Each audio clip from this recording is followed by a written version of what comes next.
2003년, 지금부터 20년 전에 콜롬비아 셔틀로 우주왕복선이 지구로 돌아오는, 지구에 착륙하기 16분 전에 공중에서 폭발되었습니다. 그래서 거기에 타고 있었던 우주 비행사 7분이 다 사망했었던 아주 슬픈 일이 있었던 사건입니다. 7명 중에 5명은 미국 사람이고 미국 사람이죠.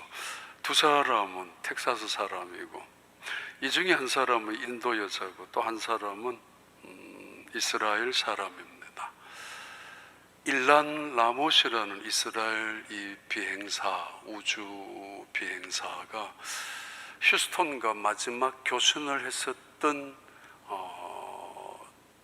마지막 대하입니다. 휴스턴에 보내는 마지막 대하가 지구가 너무 아름답다고 말고 지구가 이 그림은 1990년 최초로 65km, 그러니까 최고로 먼 지역에서 지구를 촬영한 최초의 사진이죠. 이 그림을 보고 그랬는 건 아니지만은 지구를 보고 일란 라모시라는 사람이 마지막 교신을 했는데, 그 교신 내용이 뭐냐면은 지구가 너무 아름답다고, 지구가 너무 아름다운데 그 중에서도 갈릴리 호수가 있는 헐몰산에서 흘러내리는 그 갈릴리 바다, 그 지중해 가나안 땅이 너무 아름답다라고, 자기가 태어나서 자란 그 고향을, 자신의 고향을 아마 유심히 보았겠죠. 그러면서 갈릴리 지역에 아름답다고 그 모습을 지구 휴스턴과 마지막 교신의 내용이었습니다. 왜 예수님은 이 지구 속에서, 아니 이 우주, 그냥 바다만 한번 띄워봐요. 아까 아주 단순하게, 아까 보니까 좋던데, 정말 우주 속에 하나의 칼세이돈의 이야기처럼 먼지 덩어리에 불과한, 창백한 점에 불과한 이 지구, 예수님은 왜 이 지구에 오셨는가? 그 지구 중에서도 왜 갈릴리에 오셔서 일하셨고 3년 동안, 그리고 가장 중요한 것은 예수님은 적어도 3년 동안 신앙의 여정, 사역의 여정을 하시면서 왜 하필이면 동행하는 사람들 중에 베드로인가, 그리고 12명의 제자였는가? 왜 그를 선택해서 동행인으로, 사역의 동역자로 삼으셨는가? 그런 주제입니다. 예수님께서 자신이 꿈을 꾸고 있는 하나님의 나라의 프로젝트를 갖고 있었을 때 광고를 했어요. 많은 사람들이 어플라이를 했겠죠. 그래서 수백 통의 이력서를 들고 하나씩 검토하고, 그 중에서 12명의 이력서를 가지고 컨설팅 회사에 자문을 요청했습니다. 이 사람들이 내가 꿈꾸고 있는, 내가 이 땅에 하나님의 나라를 위한 일을 할 텐데 그 일에 적합한 사람들인지 한번 평가해달라고, 한번 제대로 검토해달라고, 그래서 추천을 해달라는 의미의 자문을 요청을 했는데, 꽤 오랜 시간이 거쳐서 그의 의뢰를 받은 이 이력서, 적성검사, 인터뷰 다 했겠죠. 경력서 다 봤겠죠. 경험도 다 봤겠죠. 심지어 주변의 환경이나 친구들 이야기도, 추천서도 충분히 봤겠죠. 근데 그 자문회사에서 예수님에게 이렇게 통보 결과문을 전달했습니다. 당신이 꿈꾸는 하나님의 나라에 적합한 사람은 이 12명 중에는 한 명도 없습니다. 부적격자입니다. 만약에 굳이 당신이 한 명이라도 추천해달라고 한다면은 그래요. 가룟 사람이 가룟 유다를 내가 추천하겠다고. 그러나 모두 다 12명 다 당신이 꿈꾸는 하나님의 나라에 대한 프로젝트를 위해서는 적합한 사람은 한 명도 없다고 그렇게 통보가 왔습니다. 그냥 이야기로 예를 들어서 그런 사람들 12명을 데리고 예수님은 하나님의 나라를 위해서 이 땅에 그 하나님의 엄청난 사역을 위하여 일하셨습니다. 첫 번째 불렀던 제자가 베드로입니다. 왜 베드로인가? 왜? 그는 어부였지만은 갈릴리 바다에서 평생 고기를 낚는, 그리고 1년에 한두 차례 예루살렘에 올라가서 절기를 지켰던 것 외에는 다른 나라에 가본 적도 없는, 공부도 해본 적이 없는 그런 사람이었습니다. 그런데 그가 교회의 기초가 되었고, 그리고 역사적인 중요한 인물로 역사의 물꼬를 바꾼 위대한 인물이 되었고, 지금도 구교 성당에서는 베드로 하면은 최고의 인물로 숭상할 만큼 대단한 사람이 베드로입니다. 예수님 왜 베드로를 동행인으로 삼으셨는가? 베드로에게 무엇이 특별한 것이 있었을까?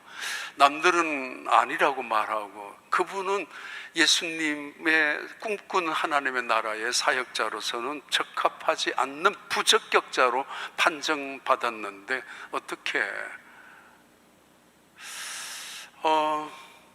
그 이야기는 너무도 잘 아는 오늘 누가복음 5장의 본문에 나오는 사건들입니다. 한국에 가보면은 솔직히 옛날 같으면 어디를 가더라도 모이면 아이들이 와글와글 바글바글 했어요. 어디를 가도, 학교 가도 운동장에 바글바글하고, 식당에 가도 아이들부터 떠드는 소리, 그리고 교회를 가도 바글바글 할 만큼 아이들이 많았는데 학생들이, 지금은 어른들이 어디를 가도 바글바글 합니다. 정말입니다. 등산복을 입은 어른들이 역에 가도 꽉 차가지고 바글바글하고, 식당을 가더라도 그런 차림을 입은 아줌마들이 바글바글하게 모여있고, 어딜 가도 아이들은 별로, 운동장을 일부러 가서 보더라도 별로 보이지 않는, 시골에는 훨씬 더 어른들만 바글바글하게 살아갑니다. 그만큼 나이 많은 사람들이 많아졌다는 거고, 여기에서 한참 기다리고 있는데 등산복을 입은 사람들이 모여들기 시작했어요. 그러니까 아마 어떤 인터넷 사이트에 그런 게 있는가 봐요. 오늘 10시까지 등산 어느 코스로 하는 사람들 오라고. 한 사람이 부지런히 확인하고 있는데, 일부러 들으려고 한 거는 아닌데 어떤 사람이 이제 회비 1,000원 받고, 그리고 이름이 뭡니까 하니까 자기 이름을 대는 게 아니고 보통 닉네임을 아마. 근데 제가 깜짝 놀랐습니다. 이름 뭐예요? 그러니까 은도끼예요. 아니 은도끼라니, 닉네임을 은도끼로 적어가지고, 그래요? 그것도 그러냐고 그렇게 또 받아 1,000원 내라고 회비를. 그러다가 또 한 사람은 뭐냐 하면은 산신령입니다. 대단한 머리들입니다. 할아버지에 가까운, 할머니들에 가까운 분들이 전부 다 등산복을 입고, 그러니까 선착순으로 20명 됐으니까 됐다고, 이제 가자고. 그리고 한 차례 가고 또 한 차례, 요번엔 조금 젊은 사람들이 또 모여들기 시작하는데 정말 바글바글해요. 근데 그 중에 한 분이 은퇴하고 나서 무려 1시간을 자신감이 없어지잖아요. 없어지니까 그 자신감을 회복하기 위해서 세미나를 갔다가 자신감을, 그래서 매일 아침마다 나는 할 수 있다, 나는 할 수 있다, 이거 거울 보면서 그랬던가 봐요. 그래 어느 날 전철을 타고 등산 갔다 오면서 전철 타고 오는 길에 나는 할 수 있다, 나는 앉아서 갈 수 있다, 나는 앉아서 갈 수 있다. 하필이면 여학생이 앉아있는 그 바로 앞에 서가지고 중얼거렸습니다. 내 앞에 있는 여학생이 일어날 것이다, 일어날 것이다. 그러니까 이 여학생은, 이 남자는 그 말을 들으면서 학생이 들을 수 있을 만큼 중얼거렸던가 봐요. 그러니까 이 학생 불쾌하죠. 째려보기도 하죠. 근데 바늘방석이잖아요. 앉아있을 수도 없고. 그래서 벌떡 일어나서 내렸습니다. 그러니까 그 아저씨는 얼마나 좋아요. 자기 자신감 때문에 그 여학생이 사라진 거라고 생각하고 그 자리에 펄떡 앉아가지고 편안하게 집으로 왔습니다. 그 다음 날은 더 자신감을 시험을 하기 위해서 동료 중에 한 사람을 데리고 이번에도 내가 보여줄게, 이런 자신감을 갖고 있어야 돼. 두리번 하고 만만한 여학생을 찾았는데 없고, 그래서 그냥 젊은 청년 앞에 서서 또 이번에도 주문을 외우기 시작했습니다. 나는 할 수 있다, 나는 할 수 있다, 나는 나이가 많아도 늙지 않아서 무엇이든지 할 수 있어. 내 앞에 있는 젊은 청년이 일어날 거야, 나는 앉아서 갈 거야. 그러면서 계속 떠드는데도 이 남자는 일어날 생각을 안 했습니다. 잠자는 척 하다가 눈을 번쩍 뜨면서 이분도 다시 세뇌를 주문을 했습니다. 젊은 남자도 앉아있는, 나는 앉아서 갈 거야, 끝까지 앉아서 갈 거야, 나는 끝까지 앉아서 갈 수 있을 거야. 전 처음 들었을 때 배꼽을 잡았는데 여러분, 결국 수준이 있습니다. 정말 수준이 높은. 근데 결국 이 사람은 친구 앞에서 망신을 당하고 내렸다라는 그냥 이야기인데, 처음 들었을 때는 와, 대단하다 그랬는데 여러분, 대단합니다. 세뇌 중요하죠. 자신감도 중요합니다. 근데 예수님이 갈릴리 바다에서 시작하셨던 사역의 시작에 소문이 삽시가 이루어집니다. 동네 사람들마다 모여듭니다. 말씀을 듣고 싶어서.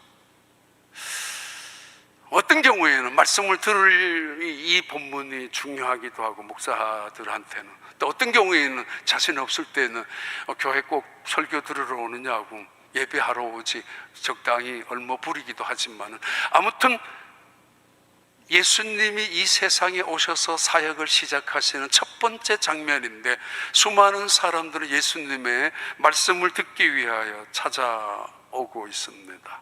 아침부터 예수님의 말씀은 남달랐습니다. 서기관들이 가르치는, 율법을 가르치는 그런 이야기와는 전혀 차원이 달랐습니다.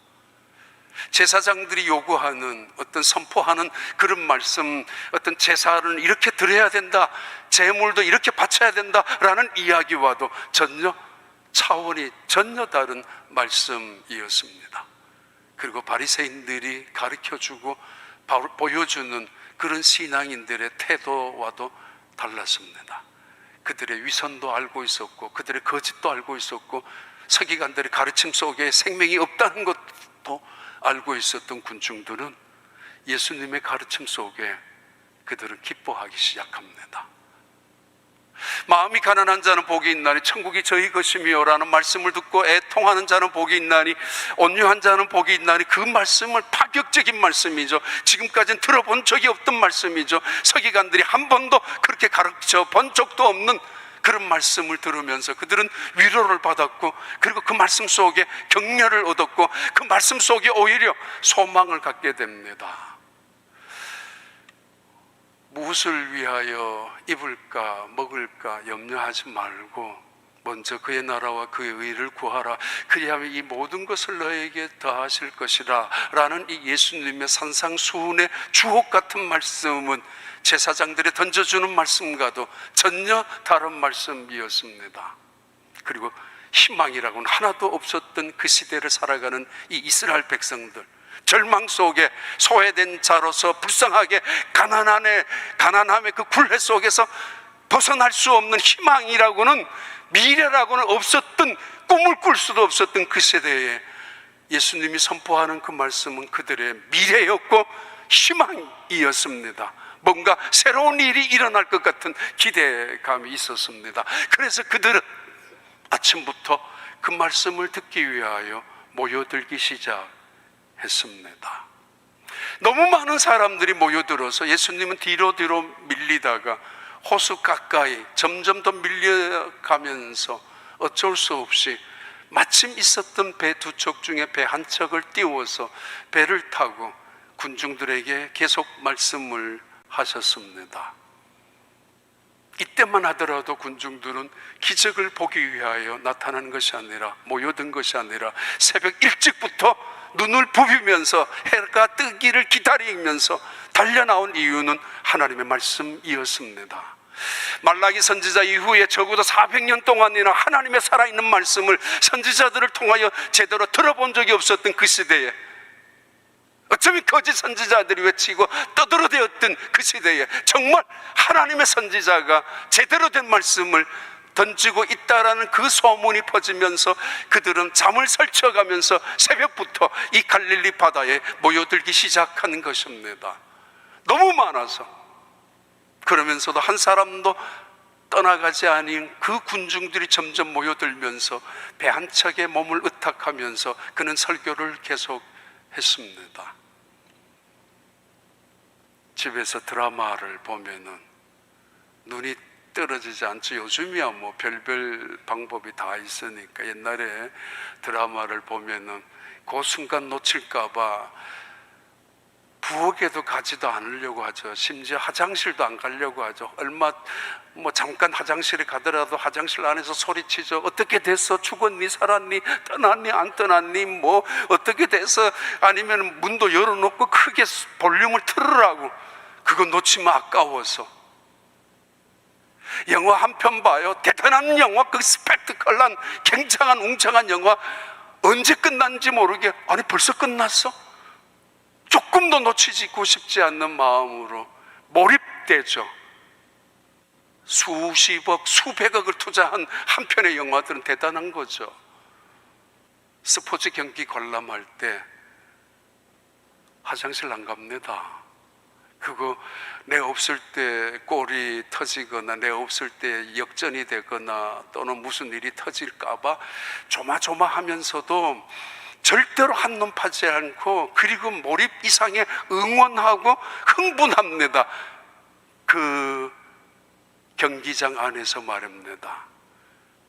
적어도 몇만 원씩 주고 몇십 불씩 주고 아니 몇천 불씩 주고 입장하면서 지루하다고 생각하지 않습니다. 뭐야 시간이, 그거 놓칠까봐, 한마디라도 놓칠까봐. 아니 출장 가가지고도 레코드 해놓으라고, 녹음해놓으라고, 녹화시켜놓으라고. 그게 우리의 마음들이었어요. 하나님 말씀은 마치 권세 있는 자가 말씀하는 것처럼, 하늘에서 하나님이 우리 곁에서 와서 말씀하는 것처럼 그들에게 외치고 있는 예수님의 말씀 앞에서 그들은 한눈을 팔 수가 없었고, 그 예수님의 말씀이 땅에 떨어질까봐 그 말씀이 떨어지는가 무섭게 입을 열어서 아멘 아멘 아멘으로 화답하고 있는 이 군중들 속에 예수님은 그 말씀을 멈출 수가 없었고, 그 말씀을 멈추지 않는 하늘이라도 자기 것으로 받아들이고 싶었던 백성들은 그 순간 점점 모여들었습니다. 누구도 그 말씀 놓치려고, 아니 기전으로 들으려고 떠나려고 발걸음 움직이는 사람 하나도 없었던 그때입니다. 뭐 저거 침말 하는 거 아니야? 네가 설교라도 제대로 예수님처럼 하면 우린 뭐 그럴 거 아니야? 그건 맞아요. 사실은 설교자가 중요하죠. 근데 가끔은 그런 생각 안 듭니까? 온라인으로 예배를 드린다고요. 그것도 소중한 것에 맞습니다. 어쩌면은 예수님 하고 싶었던 설교를 조금 일찍 마무리하고 원래 예정대로 해야 되는데 그것을 조금 일찍 마무리하면서 거기에서 한눈을 팔고 있었던 한두 사람, 어부들, 슬쩍슬쩍 귀를 기울이면서 예수님의 말씀을 듣고는 있지만은 그물을 씻고 딴청을 피우고 있는 제자들, 그 중에 베드로에게 예수님 말씀을 겁니다. 깊은 데 가서 그물을 내리라고. 너무도 잘 아는, 수도 없이 몇 번이나 듣고 기억이 나는 그런 사건의 시작입니다. 왜 예수님이 하필이면 베드로인가? 남들은 그 말씀 앞에서 집중하고 몰입하고 있는 순간에 베드로는 빈 그물을 씻고 있다고요. 빈 배를 타고 와서 빈 그물을 씻고 있는 베드로. 어쩌면 처음부터 예수님은 누군가를 찾고 계셨고 동행인을 삼기 위하여 처음부터 누군가, 바로 베드로를 주목하고 계셨고 말씀을 조금 일찍 마무리하면서 베드로의 그 마음을 자신으로 이끌어오고 싶었던 계획 속에서 베드로를 그의 사역의 한 중심부로 이끌고 계십니다. 그게 그 유명한 누가복음 5장 5절부터 7절까지의 말씀입니다. 시몬이 대답하여 이르되 선생님, 우리들이 밤이 새도록 수고하였으되 잡은 것이 없지만은 말씀에 의지하여 내가 그물을 내리리이다 하고, 그렇게 하니 고기를 잡은 것이 심히 많아 그물이 찢어지는지라. 이에 다른 배에 있는 동무들에게 손짓하여 와서 도와달라 하니 그들이 와서 두 배의 채움에 잠기게 되었더라. 풍요의 정원이라는 뜻입니다. 게네렛 바다. 구약에서는 이 갈릴리 호수를 긴네렛 바다라고 불렀습니다. 긴네렛, 하프 모양이라는 뜻입니다. 오늘 본문에는 게네사렛이라고 부르는데 게네사렛 10개의 산등성이 있는 언덕이 있는 아름다운 또는 풍요의 정원이라는 뜻입니다. 나중에는 요한복음엔 디베라라고, 디베리우스 황제의 이름을 따서 디베라 바다라고도 부르고, 일반적으로는 통칭, 지금도 통칭 갈릴리라고, 풍요의 정원, 삶의 터전, 생명의 원천을 말합니다. 지중해 연안에 일란 라못이라는 사람이 갈릴리 바다가 너무 아름답다고 멀리서 바라보면서 헐몰산에 눈을 봤겠죠. 갈릴리 호수를 봤겠죠. 눈에 들어왔겠죠. 자기 고향이니까 아름답다고 말했지만은 아름다운 곳은 아닙니다. 이 세상에 갈릴리 바다가 더 아름다운 곳이 얼마나 더 많아요. 수백 개는 더 될 것입니다. 오히려 지중해 이 가나안 땅, 척박한 땅이고 사람이 살만한 젖과 꿀이 흐르는 땅은 더더구나 아니었고, 간신히 목초지가 있는 곳에는 그냥 유목민들이 천막을 치고 살아가는, 비가 내려야 간신히 생명이 움틀 수 있는 그런 척박한 광야였고 황무지로, 그리고 사막입니다. 그런데 갈릴리 이 호수만은 그들이 삶의 터전으로 살만한 생명의 원천이었고, 그래서 그들은 이 갈릴리라고, 아름다운 풍요의 정원이라고 불렀습니다. 그런데 베드로, 그는 그 풍요의 정원에서 지금까지도 살아왔지만 삶의 터전으로 왠지 그날 밤에는 그물을 내렸는데 낚아 올리는 것은 빈 그물이었습니다. 노력으로, 경험으로, 열심으로 애를 써서 그물을 내렸는데 걷어 올릴 때마다 빈 그물이었습니다. 그래서 허탈한 마음으로, 그리고 실패의 손으로 그물을 씻고 있었던 그날 아침, 씻어놔야 저녁이면 다시 바다로 나가야 되지 않습니까? 그런 이 베드로, 실패의 그물을 씻어 가고 있는, 빈 그물을 걷어 올리는 그 풍요의 정원에서 베드로에게 찾아오셔서 베드로에게 말씀을 걸고 계시는 예수님. 가끔 한국에 가면은 아직까지도 그런 로망은 아니고 그런 거지만 그래도 야 미국 아니냐고, 그래도 미국 아니냐고, 풍요한 곳이고 기회의 땅이고 한국도 대단한 곳이지만 그래도 미국 하면 그래도 훨씬 더 좋은 곳이 아니냐라고. 그럴 수 있겠죠. 전 세계적으로 미국만한 강대국이 어디 있습니까? 지금까지 역사 속에서. 근데 이 미국 땅에 살면서 우리는 여전히 빈 그물을 걷어 올리고 풍요의 정원이라고, 때로는 낙원처럼 여기는 이 미국 땅, 기회의 땅이라고 생각하는, 꿈의 땅이라고 펼쳐지는 미국에 살면서 실패는 아니지만은 제대로 된 거 한번 걷어 올리지 못한 채로 늘 반복적으로, 때로는 잡은 물고기 몇 마리 카운트하면서, 때로는 빈 그물 걷어 올리면서 허탈한 마음으로 좋은 차 좋은 집에 살면은 그냥 그거겠지라고 살아가지만은 왠지 허전한 인생을 살아가는, 이게 인생일까? 이게 이민자의 삶일까? 이렇게 살기 위해서 미국 땅에 살고 있단 말인가? 이래서 내 자식들이 여기에서 고만고만하면 되니까 그렇단 말인가? 아니, 예수님은 하필이면 왜 베드로인가? 예, 베드로가 대답합니다. 배를 빌렸다라는 거 미안함 때문이었는지 모르겠지만은 적어도 오늘 본문의 베드로가 예수님과 대화하는 이 장면은 2번 이상 3번 정도는 이미 만났던 순간을 전제로 합니다.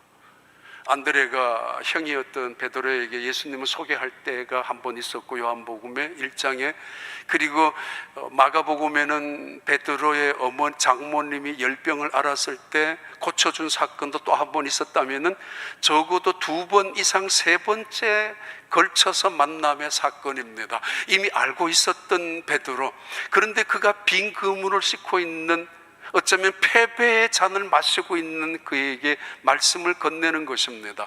베드로야, 아니 베드로가 아니죠, 시몬, 너 깊은 곳에 가서 그물을 내리라고. 깊은 데 가서. 이 말씀 너무도 많이 듣는 이야기지 않습니까? 미국에 처음 휴스턴에 내려왔을 때, 1985년 휴스턴에 내려왔을 때, 휴스턴의 어떤 교회에서 브라질의 목사님으로 계셨고, 그리고 나성 영락교회 담임으로 계셨던 김계용 목사님, 북한에 가서 돌아가셨어요.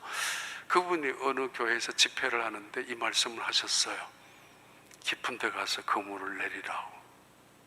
미국 휴스턴에 처음 내려와서 설교를 듣는 그 말씀 앞에서 굉장한 감동이 있었던 기억이 있습니다. 저 가슴 속에는 깊은 곳에 그물을 내리라고. 그 목사님 말씀하신 말씀 속에 마치 하나님이 저를 위해서 오셔서 저 느낌의 기억으로 해주시는 말씀처럼 깊은 곳에 그물을 내리라고. 얕은 곳에 아이들 물장구 치듯이 적당한 위험 감수하지 않고 그냥 발목에만 있는 거, 그런 식으로 왔다 갔다 하지 말고 제대로 된 한번 신앙을, 제대로 된 말씀 속의 깊이를, 그런 의미로 들었던 것 같습니다. 베드로의 대답이에요. 내가 밤새도록 노력했습니다. 내가 밤새도록 노력했다고. 우리가 노력했다. 그런데 한 마리도 잡지 못했다고. 그 말씀 속에 대단히 정직하죠. 그리고 진실하죠. 변명되려고 하려고 구실 삼아서 누구 핑계대고 이쪽 환경 핑계대고 그러면서 자기의 실패를, 자기의 패배를 둘러대고 때로는 원망하는 게 아니라 우리가 노력했습니다. We have worked hard all night, 밤새도록. 그럼 we didn't catch anything. 어떤 것도 잡지 못했다고. 하나도 잡지 못했다고. 근데 이 말씀 다음에 반전이 되죠. 오늘 성경은 솔직히 말하면 이 구조가 엉망진창이에요. 말씀을 듣다가 갑자기 멈추고는 그물을 내리라고 하죠. 그물을 깊은 곳에 그물을 내리라고 하는데 이 사람은 또 나 밤새도록 일했는데 못 잡았습니다. 그럼 끝이 나야 하는데 또 그물을 내리죠. 또 그물을 내렸는데 또 이상하게 고기를 많이 잡았어요. 잡았으면 땡큐 하면 끝나야 될 텐데 나는 죄인입니다라고 하죠. 또 다른 반전이죠. 아니 나를 떠나달라고 했는데 예수님은 아니야 나 따라와 라고 하죠. 이거 뒤죽박죽이 이야기 사실은 따져보면은 지금 벌써 20분이라서 이 이야기들의 중요한 제목 먼저 그러면은 밤새도록 노력했다면은, 그런데 빈 그물을 걸어 올렸다면은 안 된다는 거잖아요. 짜증내야 하잖아요. 그리고 빈 그물 씻었잖아요. 이제는 끝이라는 거잖아요. 집으로 돌아가고 싶다는 거잖아요. 그런데 반전입니다. 그래, 말씀에 의지하여 마스터, 당신이 말씀을 그렇게 하니까 you say so. 내가 한번 I will let down the net, catch. PC를 위하여 내가 캐치, 고기를 잡기 위해서 한번 내려보겠다고. 대부분 그래요. 목사님, 막 알기는 알아요. 맞기는 말아요. 그런데요, 목사님 말이 하나님 말씀 전혀 아니지만, 예를 들면 뭐 그럴 수도 없고 그래서도 안 되지만 대부분은 우리의 경험들이에요. 당신은 그렇게 말해요? 근데 내가 해봤을 때는 이게 맞아요. 그래서 자기 뜻대로 하죠. 자기 생각대로 하죠. 베드로를 왜 택했는가? 첫 번째 주제 단어죠. 순종이죠. 너무도 식상한 단어죠. 순종이라는 거. 위대한 사람은 위대한 성품을 가지게 되고, 위대한 성품의 가장 중요한 기준은 순종이라는 거 아십니까? 굴복이 아니라, 때로는 이 순종이라는 것은 위대한 일을, 바로 하나님의 위대한 일을 할 수 있는 출발점의 시작이 순종이라는 거. 당신이 그렇게 말씀하니까 내가 말씀에 의지하여 그물을 한번 내려보겠습니다. 내리겠습니다. 말씀에 의지하는 것, 그 사람의 됨됨이를 의지하는 게 아니고, 하나님을 믿는다는 것은 하나님의 입에 나오는 말씀을 믿는다는 것이고, 내가 예수님을 믿는다는 이야기는 예수님이 하신 말씀, 그 많은 약속들을 내가 신뢰하고 믿는다는 것을 의미합니다. 당신의 말씀에 의지하여. 이걸 신앙이라고 합니다. 말씀에 의지하는 것. 처음에는 내가 말씀을 붙잡죠. 그러나 어느 순간은 내가 말씀에 의지했을 때 그 말씀이 나를 붙잡죠. 목사가 그래요. 설교하는 목사들이 성경을 읽다가 이 말씀 설교해야지. 많은 구절들이 그렇게 있지 않아? 성경 전체를 읽다가 보면은.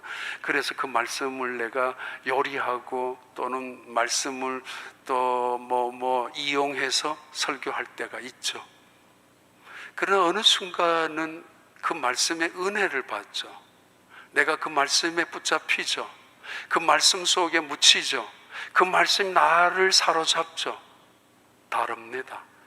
내가 말씀을 붙잡아서 요리하고 이용하고 사용하고 하는 것과 그 말씀이 나를 붙잡아서 나를 사용하는 도구로 만드는 것하고는 다릅니다. 내가 말씀에 의지하여, 그 말이죠. 당신이 말씀을 그렇게 했는데 왠지 그 말씀이 나를 붙잡고 있습니다. 가끔씩 말씀했잖아요. 왠지 거부할 수 없는 그 말씀이 내게 들려와요. 도저히 한거할 수 없는, 해서는 안 되는, 해서는 가슴을 치는, 후회할 수밖에 없는 그런 말씀이 나를 사로잡아 내 영혼을. 도저히 그분에게서도 범접할 수 없는 건의가 있었지만은 그 입에서 던져지는, 내 영혼 속에 툭 던져지는 그 말씀은 내 영혼을 흔들고 있어요. 깊은 데 가서 그물을 내리라고. 그 말씀이 나를 사로잡는 겁니다. 내가 그렇게 하겠다고. 그들은 아침 일찍부터 아마 식사 관심도 없이 일찍부터 예수님의 말씀을 듣기 위하여 찾아왔습니다. 바로 이것 때문에, 이 말씀 때문에. 근데 그 말씀을 멈춘 채 그 말씀을 한 사람을 지목하면서 베드로에게 던져주고 있습니다. 요한복음 6장 67절 69절의 말씀이죠. 예수께서 12 제자에게 이르시되 너희도 가려느냐? 시몬 베드로가 대답하되 주여 영생의 말씀이 주께 있사오니 우리가 누구에게로 가오리이까? 우리가 주는 하나님의 거룩하신 자이신 줄 믿고 알았사옵나이다. 예, 너희들도 갈래? 나중에 군중들이 너무 말씀하니까 솔직히 짜증도 났을 겁니다. 기적을 보러 왔는데 아니야 말씀이야. 기적을 체험하러 왔는데 아니야 말씀이 먼저야. 그 이야기 참 많이 들었어요. 어느 교회는 처음부터 끝까지 말씀이 중요하다는 이야기만 하니까 교인들이 처음에는 그래 맞아 하다가 그 다음에 아니 그것 말고 다른 것도. 어떤 목사님은 전도 설교만, 제가 있었던 그 교회는 그 목사님 평생 전도 이야기만 하셨어요. 또 어떤 목사님은 목회 설교의 모든 주제나 결론은 기도이죠. 또 어떤 목사님은 설교예요. 하루 종일 성경책 연구하고 온 교인들도 알아요. 그 목사님 그래서 절대로 아무것도 신방도 안 하고 설교 말씀이에요. 그래서 말씀 읽게 하고 듣게 하고 암송하게 하고 대화하고 시험 치고 뭐 그렇게. 근데 시간이 지나니까 아유 제발 그만 들었습니다. 한국에서도 미국에서도. 그런데 그래서 떠나갔어요. 근데 베드로가 말하죠. 예수님께는 생명의 말씀이 영생의 말씀이 계시는데 어디로 가겠습니까? 순종이란 권위에 대한 순종이란 먹고 살기 위한 종속적인 관계에서 순종이 아니라 말씀에 대한 전적인 신뢰를 말합니다. 예수님 베드로를 왜 택했느냐고요? 이거 하나는 잘했잖아요. 순종. 깊은 데 가서 그물을 내려. 아니 밤새도록 했는데요. 내 경험으로는 아니 깊은 데 그물 내려. 빈 그물 이미 씻었는데 수만 가지 핑계가 있었지만은 말씀에 의지해서 이 베드로를 선택한 동행자로 삼은 또 다른 이유가 있다면 누가복음 5장 8절부터 10절이죠. 시몬 베드로가 이를 보고 예수의 무릎 아래 엎드려 이르되 주여 나를 떠나소서 나는 죄인이로소이다 하니 이는 자기 및 자기와 함께 있는 모든 사람이 고기 잡힌 것으로 말미암아 놀라고 세베대의 아들로서 시몬의 동업자인 야고보와 요한도 놀랐음이라. 예수께서 시몬에게 이르시되 무서워하지 말라 이제 후로는 내가 사람을 취하리라 하시니. 또 다른 반전이에요. 이거 말도 안 되는 설교를 듣다가 배를 타고는 그물을 내리라고. 그리고는 그물을 내린 그 사람이 결국은 큰 물고기를 잡아서 양쪽 배가 가라앉을 만큼 물고기를 잡아왔어요. 굉장한 사건입니다. 모두가 놀랐습니다. 행제한 거죠. 그러면 땡큐 하고 끝나잖아요. 고맙다고. 아니면 어느 정도 살해하면 더 끝나는 거 아닙니까? 그런데 새로운 반전이 이루어집니다. 나는 죄인입니다. 그리고 용어도 바뀌어요. 마스터에서 로드, 큐리오스로. 로드, I am simple man. 나는 죄로 가득한 사람입니다.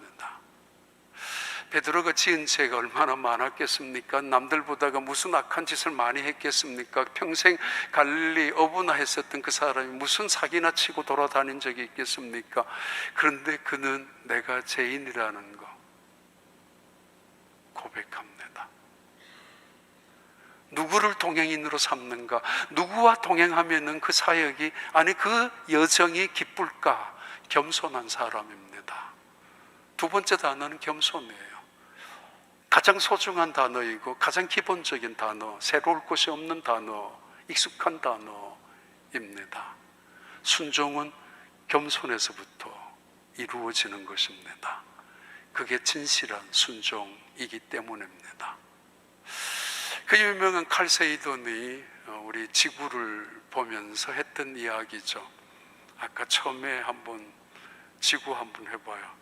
이 푸른 창백, 1990년도 65억 킬로미터 최고로 멀리서 바라본 지구를 찍은 사진 보이죠? 일러에서.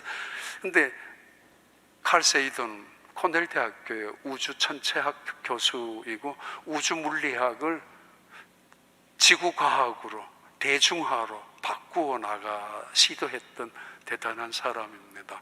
그분의 책 가운데, 코스모스라는 책 가운데 나오는 이야기들입니다. 오래전에 한번 던진 이야기 같은데, 이 푸른 창백한 점, 이렇게 이야기하죠. 먼지 덩어리라고.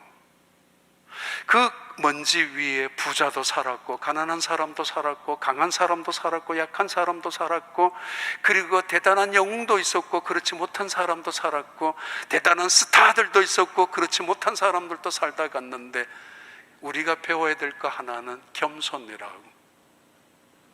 우주에 먼지보다도 못한, 티끌보다도 못한 지구 그 위에 살다가 간 인생들, 하물며 그 위에 살다가 간 인생이 욕심을 부리며 교만하며 다투며 전쟁하며 살다가 간 인간들을 향하여 던져주는 그런 메시지였죠. 먼지 위에 살다가 떠나간 인간들, 지구 위에서 배워야 된 겸손이라고. 대박이 터뜨려졌죠. 물고기 그 앞에서, 굉장한 물고기 앞에서. 근데 이 물질적인 사건을 영적인 사건으로 이끌어갑니다. 매일매일 하루가 지나면은 카운트를 하고 돈 계산하고, 아니면 일주일 지나면은 뭐 카운트 밸런스도 체크를 할 것이고 할 텐데, 베드로는 역시 다른 사람이었던 것 같습니다. 물질 넘어, 아니 물질 속에서 다른 세계로 옮겨갑니다. 예수님을 보았기 때문입니다. 나는 죄인입니다. Lord, go away from me. 나 죄인입니다. 이분이 도대체 누구냐고.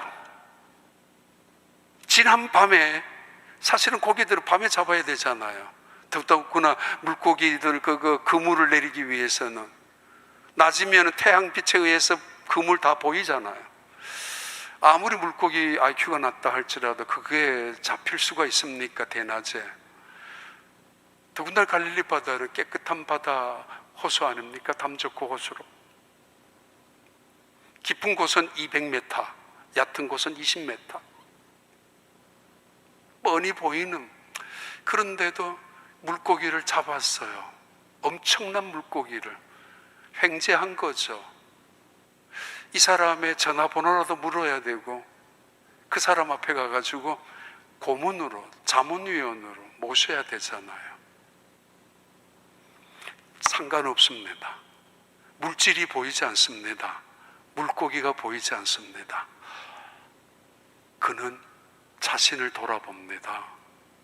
얼마나 무가치한 존재인지, 얼마나 연약한 존재인지, 얼마나 미미한 존재인지.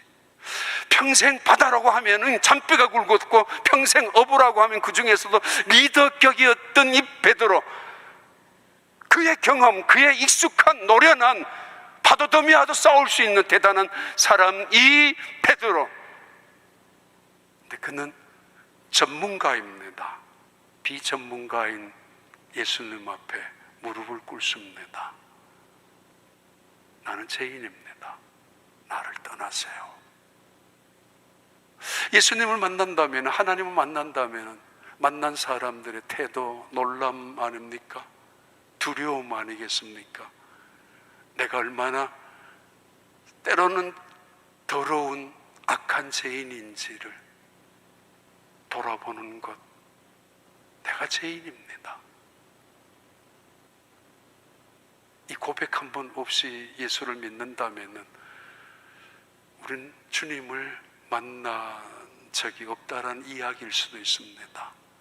말씀 앞에서 그 말씀이 나를 사로잡아서 흔들어 놓은 적이 없다를 수 있을 것입니다. 나는 죄인입니다.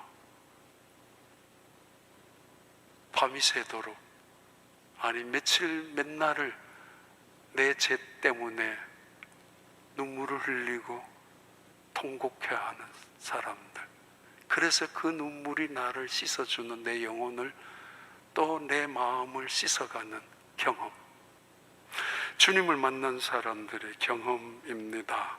요한계시록 1장 17절 19절의 말씀이죠.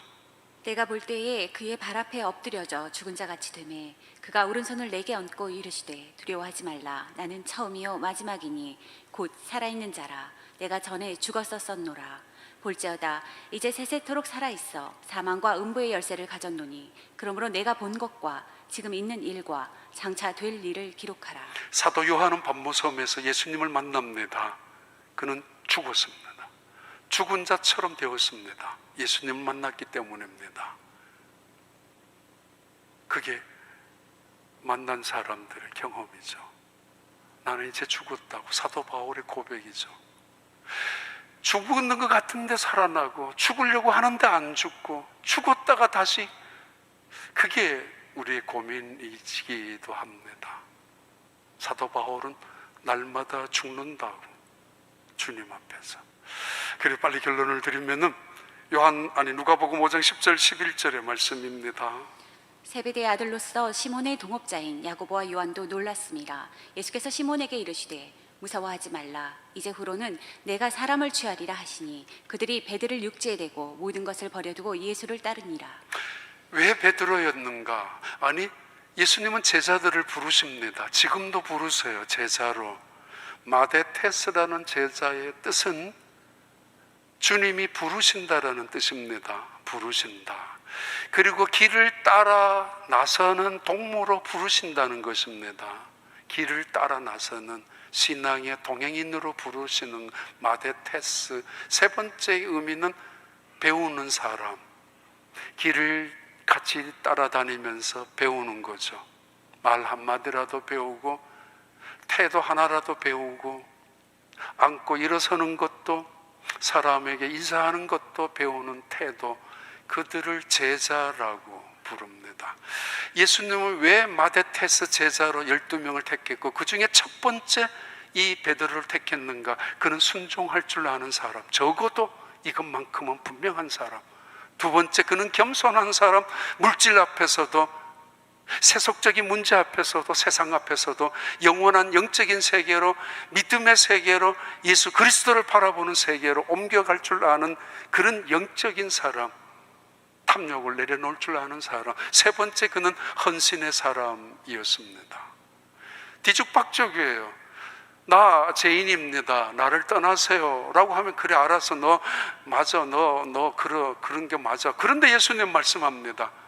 두려워하지 마. 두려워하지 마.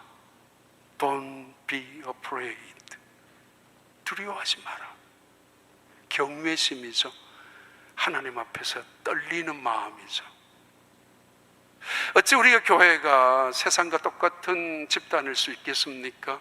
하나님 앞에 약속해서 모이는 장소이고, 약속해서 예배드리는 곳이 교회라면은 옷깃이라도 한 번쯤 여밀고 들어오는 곳이고, 신발이라도 한 번 돌아보고 털면서 들어오는 곳이, 아무리 은혜의 보좌로서 마음껏 오픈된 교회라고 할지라도 하나님의 거룩성이 임재하는 곳이 아닙니까? 두려운 곳이죠. 말 하나도 낮춰야 되고, 내 생각 하나도 낮춰야 되고, 고집 하나도 꺾어야 되고, 그래야 되지 않습니까? 그리고 버릴 줄 아는 거. 두려워 말라. 내가 너로 사람 낚는 업으로 만들 것이야. I will make you fisherman.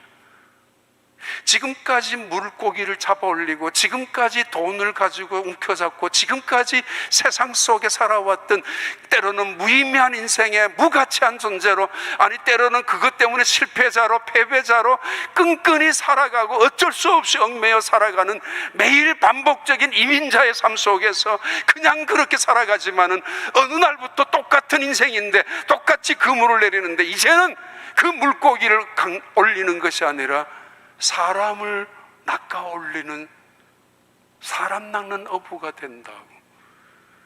왜 사는지, 무엇 때문에 사는지, 무엇 때문에 돈을 벌고 있는지, 하나님은 우리에게 그 돈을 맡겨주었는지 깨닫기 시작하죠. 또 다른 전환점이에요. 예수님 왜 베드로였는가? 나폴레옹